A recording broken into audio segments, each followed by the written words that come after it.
มาที่บวงคือดีกว่า ใส่ อะไรสิ เป็นมาบ้านนี้ ใช่ครับ ไป มันออกเบิ่ง ไป ได้ อันนี้ ตอนกลางครับแต่พุ่นเจ็บเขา กินข้าวอยู่สวนล็อกเฮานี่เบอร์11ได้ล็อก ง่ายทางปางงาง บ่พาจะบริสุทธิ์โฮกันกับบ่ฮักเราบ่เป็นทางเป็นหาประกันเลย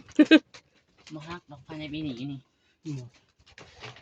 ปีหน้านี่บ่ฮู้ เพิ่งเอามาทางนั้นหรอกเนาะ ข่อยนี่หายใจบ่แวบมันไม่ได้หรอกเอ้ย โอ้ยอย่าว่าดูทอดได้ดีกว่าว่าเรื่อย บัดนี้เวลา นั่งคัดสมาเอาสิสบายดูได้หรอ เอาที่สบายใจเด้อล็อก คิดจัง จะ ค่ะ เบิ่งสตรีนข่อยนะข่อยหลัง เป็นอะไร จะทาน ให้เพิ่นจะเป็นไหน จักกะแกะออกจักกะนุ่งจะทรงสปอร์ นั่งโหลดได้ก็ น ได้ อนมันเนี่ยอันนี้ นี่นี่คือเศร้าจริงมันจะตุ่นพี่ดีงามกว่าเก่า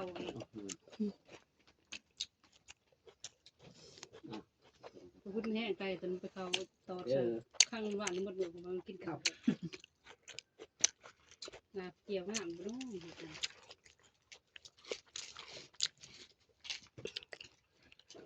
แซ่บบ่เฒ่ามื้อนี้ครบหน้าครบตาเนาะ กินข้าวปลาเนี่ย กินข้าวปลา มากินข้าวปลามึง กินอยู่ให้ตัว กินอยู่ไห้อยู่หน้าคือเก่านะ อัดแล้ว เขาก็กินอยู่ไห้อยู่หน้าคือเก่า ขีดไปดับ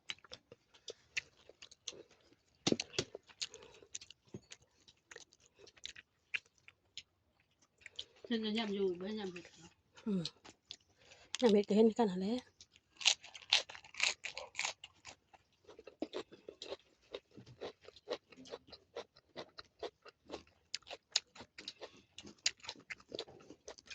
ขึ้นได้หรอขาวบักเลย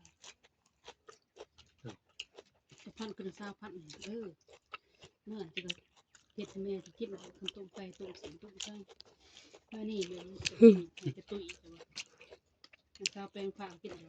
แม่ตั้นก็มากินน้ำพอนี่นะไปงานไปหาจางแต่ละมองโ